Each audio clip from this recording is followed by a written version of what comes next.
ബിസ്മില്ലാഹിർറഹ്മാനിർറഹീം. അൽഹംദുലില്ലാഹി റബ്ബിൽ ആലമീൻ. വസ്സലാത്തു വസ്സലാമു അലാ മുഹമ്മദ് വഅലാ ആലിഹി വസഹ്ബിഹി അജ്മഈൻ. സഹോദരങ്ങളെ, അസ്സലാമു അലൈക്കും വറഹ്മത്തുള്ളാഹി. വളരെ യാദൃശ്ചികമായാണ് മദീന പട്ടണത്തിൽ വെച്ച്, ഈ വിശുദ്ധ നഗരിയിൽ വെച്ച് എൻ്റെ പുസ്തകങ്ങൾ പ്രകാശനം ചെയ്യാനുള്ള തീരുമാനമുണ്ടായിരുന്നു. ഈ നാട്ടിൻ്റെ അഭിമന്യ ഗുരുനാഥനും അധ്യാപകനും എൻ്റെ വർഷങ്ങളായുള്ള സുഹൃത്തും ആയിട്ടുള്ള ഡോക്ടർ അഷ്റഫ് മൗലവിയുടെ സൗകര്യം പരിഗണിച്ചുകൊണ്ടാണ് മദീന തിരഞ്ഞെടുക്കാനുള്ള കാരണം ആയിത്തീർന്നത്. ഇന്ന് നമുക്ക് പ്രകാശനം ചെയ്യാനുള്ളത് 2 ഗ്രന്ഥങ്ങളാണ്. നിഖാബും സ്ത്രീ നേതൃത്വം ഇസ്ലാമിൽ എന്ന പുസ്തകം. കഴിഞ്ഞ വർഷം ബർസയിലെ ബർസ എന്ന പേരിൽ ഒരു പുസ്തകം പ്രകാശനം ചെയ്യുന്നുണ്ട്. അതോടൊപ്പം തന്നെയായിരുന്നു ഈ പുസ്തകം പ്രകാശനം ചെയ്യേണ്ടിയിരുന്നത്. ചില കാരണങ്ങളാൽ അത് നീട്ടിവെക്കേണ്ടി വന്നു. ബർസയിലെ ബർസക്കും ഒരു കാരണമുണ്ടായിരുന്നു. ബർസ എന്ന ഒരു നോവൽ ഒരു മുസ്ലിം സ്ത്രീ എഴുതുകയും ഇസ്ലാമിക വിരുദ്ധമായിട്ടുള്ള ഒരുപാട് പരാമർശങ്ങൾ അതിൽ ഉൾപ്പെടുത്തുകയും ചെയ്തു. ഇസ്ലാമിനെ നേരിട്ടല്ലാതെയും നേരിട്ടുമൊക്കെ ആക്രമിക്കുന്ന ഒരുപാട് പരാമർശങ്ങളോട് കൂടിയായിരുന്നു ആ നോവൽ പ്രകാശനം ചെയ്തിരുന്നത്. ധാരാളമായിട്ടുള്ള ലക്കങ്ങൾ അത് 2-3 വർഷങ്ങൾക്കിടയിൽ നമ്മുടെ നാടുകളിൽ ഇറങ്ങുകയുണ്ടായി. അത് യാദൃശ്ചികമായിട്ട് എൻ്റെ കയ്യിൽ കിട്ടുകയും അതിൻ്റെ ഓരോ പേജുകളും എന്നെ വേദനിപ്പിക്കുകയും ചെയ്തു. അതിനുള്ള വിഷയങ്ങൾ, അതിന് മറുപടി പറയുക എന്നുള്ളത് വളരെ വിശാലമായും വളരെ വിശദമായും മറുപടി പറയാൻ വേണ്ടിയുള്ള പരിശ്രമത്തിൻ്റെ ഭാഗമായിട്ടാണ് ഈ 3 ഗ്രന്ഥങ്ങൾ. ഈ പുസ്തകം തയ്യാറാക്കുമ്പോൾ എൻ്റെ മനസ്സിൽ നമ്മുടെ നാടുകളിലെ പ്രബോധകന്മാരാണ് ഉണ്ടായിരുന്നത്. മലയാളികളായിട്ടുള്ള പ്രബോധകന്മാർ. അവർക്ക് സഹായകമാകുന്ന രീതിയിൽ ഈ പുസ്തകം ആയിത്തീരണമെന്ന് ഞാൻ നന്നായി ആഗ്രഹിച്ചു. അതിന് വേണ്ട രീതിയിലുള്ള തെളിവുകളും പ്രമാണങ്ങളുമൊക്കെ ധാരാളമായിട്ട് സംഘടിപ്പിച്ചു. അതിന് കാരണമായി തീർന്ന ഒരുപാട് ആളുകളുണ്ട്. ഇതിനു മുമ്പ് ഒരു മാസം മുമ്പ് കേരളത്തിൽ വെച്ച് ഈ 2 പുസ്തകങ്ങളും പ്രകാശനം ചെയ്യുകയുണ്ടായി. അതിൽ ആ പരിപാടിയിൽ പങ്കെടുത്ത ആളുകളിൽ ചിലർ ഈ പുസ്തകത്തെ നന്നായി പ്രശംസിക്കുകയുണ്ടായി.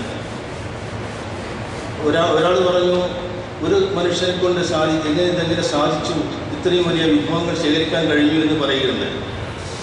മറ്റൊരാൾ പറഞ്ഞത്, ഇത് സാധാരണ ഗ്രാമതലത്തിലല്ല ചർച്ച ചെയ്യേണ്ടത്, ഇത് അക്കാദമിക തലത്തിലാണ് ഈ പുസ്തകം ചർച്ച ചെയ്യേണ്ടത് എന്ന് പറയുന്നുണ്ട്. ഞാൻ ഇവരോടൊക്കെ പറഞ്ഞത്, വ്യക്തിപരമായിട്ടുള്ള ഗുണങ്ങളല്ല, ഇതിൻ്റെ പിന്നിൽ എന്നെ സഹായിച്ച ഒരുപാട് പണ്ഡിതരുണ്ട്. ഏറ്റവും പ്രധാനമായിട്ട് ഞാൻ വളരെ വർഷങ്ങളോളം, ഏകദേശം 23 വർഷങ്ങളോളം ഷെയ്ഖ് അബ്ദുള്ള ബിൻ ജുബൈറിൻ്റെ വിദ്യാർത്ഥിയായിരുന്നു. ഷെയ്ഖ് ബിൻബാസിൻ്റെയും ഷെയ്ഖ് ഹുസൈമിൻ്റെയും ഷെയ്ഖ് സാലിഹ് ഫൗസാൻ്റെയും ഒക്കെ വിദ്യാർത്ഥിയായിട്ട് നിന്നെങ്കിലും ദീർഘകാലമായിട്ടുള്ള എൻ്റെ വിദ്യാർത്ഥി ജീവിതം ഷെയ്ഖ് അബ്ദുള്ള ബിൻ ജുബൈറിനോടൊപ്പമായിരുന്നു. അദ്ദേഹത്തിൻ്റെ ക്ലാസ്സുകളിലുള്ള വിദ്യാർത്ഥികളധികവും സൗദിയിലെ ദാറുൽ ഇഫ്തയിലെ പണ്ഡിതന്മാരിൽപ്പെട്ട ആളുകളാണ്. അവരോടുള്ള സഹവാസം അത് എന്നെ വളരെയേറെ സഹായിച്ചു. ഈ പുസ്തകരചനയ്ക്ക് ഒരുപാട് മാറ്ററുകൾ, ഒരുപാട് വിഭവങ്ങൾ അവരെനിക്ക് ശേഖരിച്ചിട്ടുണ്ട്. അതോടൊപ്പം തന്നെ ഞാൻ ജോലി ചെയ്യുന്ന സ്ഥാപനം അൽജുമ എന്ന് പറഞ്ഞ ഒരു ഇംഗ്ലീഷ് മാസിക, അമേരിക്കയിൽ നിന്ന് പുറത്തിറങ്ങുന്ന ഇംഗ്ലീഷ് മാസികയുടെ സർക്കുലേഷൻ മാനേജറാണ്. അത് അൽ-മുൻതദ അൽ-ഇസ്ലാമി എന്ന് പറഞ്ഞ പ്രത്യേക ട്രസ്റ്റിൻ്റെ കീഴിലുള്ളത്. അവരുടെ കീഴിൽ പണ്ഡിത സഭയുണ്ട്. അവരും ഇതുപോലെ എന്നെ സഹായിച്ചിട്ടുണ്ട്. എന്തെങ്കിലും ഒരു വിഷയങ്ങളെക്കുറിച്ചുള്ള സംശയം വരുമ്പോൾ അതിനെക്കുറിച്ചുള്ള തെളിവുകളിൽ എന്നെ സഹായിക്കണമെന്ന് ഞാൻ അവരോട് പറയും. അങ്ങനെ അവരൊരുപാട് കാര്യങ്ങൾ എനിക്ക് സഹായകമായിട്ട് തന്നു. ഒരുപക്ഷെ നിങ്ങൾ ഈ പുസ്തകത്തിൽ കൗതുകപ്പെടുന്നുണ്ടെങ്കിൽ, വല്ല വിഷയങ്ങളിലും നിങ്ങൾക്ക് വല്ല അതിശയവും തോന്നുന്നുണ്ടെങ്കിൽ അതിനൊക്കെ കാരണം ഇത്തരം ആളുകളുമായിട്ടുള്ള സഹകരണമാണ്. അത് സൗദികൾ തന്നെ ആയിക്കൊള്ളണമെന്നില്ല. സൗദിക്ക് പുറത്തും ഇതുപോലെ ഇവിടുത്തെ മദീന യൂണിവേഴ്സിറ്റിയിൽ നിന്ന് പഠിച്ച് വിദേശത്തേക്ക് പോയ ആളുകളുണ്ട്. ഏകദേശം 80ഓളം ലോകത്തെ വ്യത്യസ്ത മേഖലകളിൽ ജീവിക്കുന്ന പണ്ഡിതന്മാരുമായിട്ട് എനിക്ക് സൗഹൃദമുണ്ട്. ഇവരിൽ പല ആളുകളെയും പല സന്ദർഭങ്ങളിലും ആ നാടുകളിലുള്ള ചില ചരിത്രപശ്ചാത്തല കാര്യങ്ങളൊക്കെ ഈ പുസ്തകത്തിൽ പരാമർശിക്കുന്നുണ്ട്. ഞാൻ നേരിട്ട് കണ്ടതും അവർ പറഞ്ഞതുമായിട്ടുള്ള കാര്യങ്ങളൊക്കെ ഇതിലുണ്ടാവും. ഇതൊക്കെയും ഈ പുസ്തകത്തിൻ്റെ നിബിഡതയ്ക്ക് അല്ലെങ്കിൽ അതിൻ്റെ ആകർഷണീയതയ്ക്ക് വല്ലതും നിങ്ങൾക്ക് തോന്നുന്നുണ്ടെങ്കിൽ ഒരാകർഷണീയമായിട്ട് വലിയ നിബിഡമായിട്ട് അല്ലെങ്കിൽ ഗംഭീരമായിട്ട് പ്രൗഢമായിട്ട് തോന്നുന്നുണ്ടെങ്കിൽ ഇതിനൊക്കെയും അവരാണ് ഞാനല്ല എന്ന് നിങ്ങളെ അറിയിക്കാനുള്ള ഒരു വിനയം മാത്രമാണ് ഞാനിപ്പോൾ ഇവിടെ സമർപ്പിക്കുന്നത്. അല്ലാഹു സുബ്ഹാനഹു വ തആല ഈ ഒരു സംരംഭം അവൻ്റെ സ്വീകാര്യമായ അമലുകളിൽ ഉൾപ്പെടുത്തി തീരുമാറാവട്ടെ. ഈ പരിപാടിയുടെ അധ്യക്ഷ സ്ഥാനത്തേക്ക് നമ്മൾ തീരുമാനിച്ചിട്ടുള്ളത് ഡോക്ടർ അഷ്റഫ് മൗലവിയാണ്. അദ്ദേഹത്തെ മദീനക്കാർക്ക് പരിചയപ്പെടുത്തി തരേണ്ട ആവശ്യമില്ല. വളരെ വർഷങ്ങളായിട്ട്, ഒരു പക്ഷേ 40-45 വർഷമായിട്ട് ഇവിടെ ദീനീ രംഗത്ത്, പ്രബോധന രംഗത്ത് പ്രവർത്തിക്കുന്ന അതിതീക്ഷ്ണമായ അതിഗൗരവമായ പ്രബോധനത്തിൻ്റെ പേരിൽ പ്രസിദ്ധനായിട്ടുള്ള ഒരു നിസ്വാർത്ഥ ദീനീ സേവകനാണ് അദ്ദേഹം. ഞാൻ വന്ന കാലം മുതൽക്ക് തന്നെ അദ്ദേഹവുമായിട്ട് സൗഹൃദത്തിലാണ്. ഞാൻ 10-13 വർഷമായി സൗദിയായിട്ട്. അതുപോലെ തന്നെ ഷെയ്ഖ് യാസർ, പ്രൊഫസർ യാസർ, അദ്ദേഹം വളരെയേറെ എന്നെ ഇഷ്ടപ്പെടുന്ന, എൻ്റെ പ്രവർത്തനങ്ങളിൽ വളരെ സപ്പോർട്ട് ചെയ്തിട്ടുള്ളൊരു വ്യക്തിയാണ്. എൻ്റെ പുസ്തകങ്ങൾ പലതും അദ്ദേഹം വായിച്ചിട്ടുണ്ടെന്നാണ് ഞാൻ വിശ്വസിക്കുന്നത്. പിന്നെ അദ്ദേഹം ഇവിടുത്തെ തൈബ യൂണിവേഴ്സിറ്റിയിലെ പ്രൊഫസറാണ്. അള്ളാഹു അദ്ദേഹത്തിനും ഈ ഡോക്ടർ അഷ്റഫ് മൗലവിക്കും ആരോഗ്യ സൗഖ്യം നൽകുമാറാവട്ടെ. മൗലവിയാണ് അഷ്റഫ് മൗലവിയാണ് ഒരു പുസ്തകം പ്രകാശനം ചെയ്യുന്നത്. അദ്ദേഹത്തെ ആദ്യമായിട്ട് ഞാൻ ഈ വേദിയിലേക്ക് സ്വാഗതം ചെയ്യുകയാണ്. പിന്നെ മറ്റൊരു പുസ്തകം പ്രകാശനം ചെയ്യുന്നത് പ്രൊഫസർ യാസർ സാഹിബാണ്. അദ്ദേഹത്തെ ഞാൻ ഈ വേദിയിലേക്ക് സ്വാഗതം ചെയ്യുന്നു. നിഖാബ് എന്നുള്ള ഈ പുസ്തകം പ്രകാശനം ചെയ്യുന്നത്, ഏറ്റുവാങ്ങുന്നത് നമ്മുടെ ഡോക്ടർ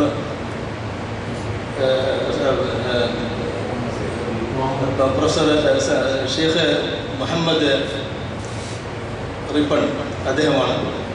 അദ്ദേഹത്തെക്കുറിച്ച് ഞാൻ റിയാദിനെ കേട്ടത് വളരെ സ്വീകാര്യനും വളരെയേറെ സമർത്ഥനും പൊതുസമ്മതനുമായിട്ടുള്ള വ്യക്തികളുടെ കൂട്ടത്തിൽ എണ്ണപ്പെട്ട ഒരാളാണ് എന്നാണ്.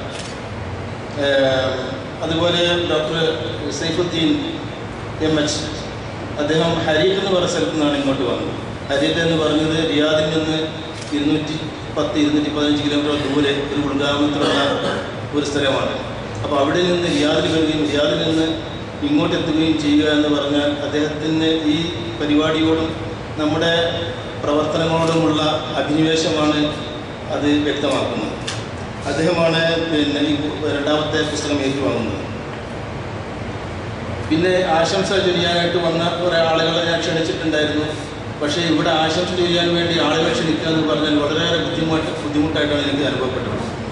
എല്ലാ ആളുകളും മഹാന്മാരും വളരെ നേതാക്കന്മാരും പ്രഗത്ഭരും വളരെ സ്വീകാര്യമായിട്ടുള്ള ആൾക്കാർ. ആരെ തിരഞ്ഞെടുക്കണമെന്നുള്ള കാര്യത്തിൽ വളരെയേറെ കൺഫ്യൂഷൻ ഉണ്ടായിട്ടുണ്ട്. അപ്പോൾ ഞാൻ ഓരോ ആളുകളെ വിളിക്കുമ്പോഴും നിങ്ങളെ കൂടുന്ന ഒരാൾ എനിക്ക് തരണം കേട്ടോ ആശംസ പറയുന്ന പറഞ്ഞത്. കാരണം എനിക്കറിയില്ല ഇതിൽ ആരെയാണ് തിരഞ്ഞെടുക്കേണ്ടത്, എല്ലാവരും പ്രഗത്ഭരാണ്. അപ്പോൾ അങ്ങനെ ചില ആളുകളെ നമ്മളിവിടെ സെലക്ട് ചെയ്തിട്ടുണ്ട്. എല്ലാ ആളുകളെയും ഒന്നിച്ചു കൂട്ടി ഈ വേദിയിൽ ഇങ്ങനെ ഒരു പരിപാടി ഒരുമിച്ച് കൊണ്ടുവരാൻ കാരണം ഈ പുസ്തകവും ഇതിൻ്റെ സന്ദേശവും എല്ലാവരിലേക്കും എത്തട്ടെ എന്നുള്ള ഒരു സദ്വിചാരം മാത്രമാണ്. ഇതിന് ആശംസ പറയാനായിട്ട് ഇവിടെ സെലക്ട് ചെയ്തിട്ടുള്ള ബഷീർ സാഹിബ്, അദ്ദേഹം റിയാദിൽ നിന്ന് ഇവിടെ വന്നതാണ്. റിയാദിലെ ആളുകൾക്കിടയിലും സൗദി അറേബ്യയിൽ മൊത്തത്തിലും പ്രത്യേകിച്ചും മാധ്യമങ്ങളിലൂടെ ഒക്കെ വാർത്തകളൊക്കെ വീക്ഷിക്കുന്ന ആളുകൾക്ക് അറിയുന്ന ഒരു വ്യക്തിയാണ് ബഷീർ പാങ്ങോട്. അദ്ദേഹം കുറേ കാലത്തോളം ജീവൻ TV-യുടെ റിപ്പോർട്ടറായിരുന്നു. പ്രബോധന രംഗത്തും അദ്ദേഹം വളരെ സജീവമായിട്ട് പ്രവർത്തിക്കാറുണ്ട്. ഏത് മുക്കിലും മൂലയും പോയിട്ടും വാർത്തകൾ ശേഖരിക്കുന്നതിൽ വളരെ കണിശതയും വളരെ സാമർഥ്യവും കാണിക്കുന്ന ഒരു വ്യക്തിയാണ്. എൻ്റെ വളരെ കാലത്തെ സുഹൃത്താണ്. അദ്ദേഹത്തെക്കുറിച്ച് എനിക്ക് വ്യക്തിപരമായിട്ടും അല്ലാതെയും ഈ മാധ്യമരംഗത്തുമൊക്കെയുള്ള അദ്ദേഹത്തിൻ്റെ പ്രവർത്തനങ്ങളെക്കുറിച്ച് നന്നായിട്ട് അറിയാം. അള്ളാഹു സുബ്ഹാനഹു വ തആല അദ്ദേഹത്തിൻ്റെ ഈ ദീർഘയാത്ര, വളരെ നീണ്ട യാത്രയ്ക്ക് ശേഷം കൂടി എത്തിയത് കൊണ്ട് ഞാൻ അദ്ദേഹത്തെ വളരെയേറെ ആദരപൂർവ്വം സ്വാഗതം ചെയ്യുകയാണ്. എല്ലാ ആളുകളെയും, അതുപോലെ തന്നെ റഷീദ് പേരാമ്പ്ര, അതുപോലെ വരാമെന്നേറ്റുന്ന മുഹമ്മദ് അലി തെറുമടം, പിന്നെ ഇപ്പോഴിവിടെ എത്തിച്ചേർന്നിട്ടുള്ള മാഹീൻ ബാദുഷാ മൗലവി, അതുപോലെ ഗഫൂർ പട്ടാമ്പി, എഞ്ചിനീയർ സൈദലവി, അതുപോലെ സഹോദരൻ അൽതാഫ് കൂട്ടിലങ്ങാടി, പിന്നെ സാലിദ് റബ്ബ സാഹിബ്, അദ്ദേഹം എന്നെ വളരെയേറെ സഹായിച്ച കൂട്ടത്തിൽപ്പെട്ട ഒരാളാണ്. അൽതാഫ് സാഹിബിൻ്റെ പോലെ തന്നെ ബഷീർ കൈപ്പുറം, പിന്നെ നഫ്സൽ മാഷ്, ഇവരൊക്കെ നമ്മൾ സെലക്ട് ചെയ്ത ചില ആളുകളാണ്. ഇവരിൽ പലരും ഇവിടെ എത്തിച്ചേർന്നിട്ടുണ്ട്, പലരും എത്തിച്ചേരുമെന്ന് പ്രതീക്ഷിക്കുന്നു. ഇവരെല്ലാവരെയും എൻ്റെ സ്വന്തം പേരിലും ഈ ഒരു സദസ്സിൻ്റെ ആദരവിൻ്റെ പേരിലും ഞാൻ സ്വാഗതം ചെയ്യുകയാണ്. ഇനി ഇതിൻ്റെ വേദിയുടെ അധ്യക്ഷത അലങ്കരിക്കാനായിട്ട് അഷ്റഫ് മൗലവിയെ ക്ഷണിച്ചുകൊണ്ട് ഞാൻ പിൻവാങ്ങുന്നു. വാഖിറു ദഅ്വാനാ അൽഹംദുലില്ലാഹി റബ്ബിൽ ആലമീൻ. അസ്സലാമു അലൈക്കും.